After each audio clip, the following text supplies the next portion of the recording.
आता या क्षणाची एक मोठी बातमी समोर येते। खालिस्तानी दहशतवादी गुरदीप सिंह पन्नूने दिलेल्या धमकीची चौकशी करण्याची मागणी शिवसेनेचे खासदार हेमंत पाटील यांनी केलेली आहे।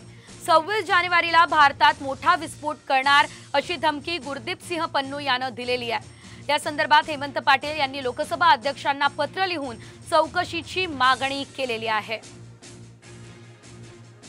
आणि 14 डिसेंबरला एक कॉल आलेला युनायटेड किंगडमवरनं। त्यांनी धमकी दिली की आम्ही हिंदुस्थानला आमची ताकद दाखवून दिलेली आहे आणि येत्या 26 जानेवारीला आम्ही मोठ्या प्रमाणामध्ये धमाके करू आणि तुम्हाला दाखवून देऊ।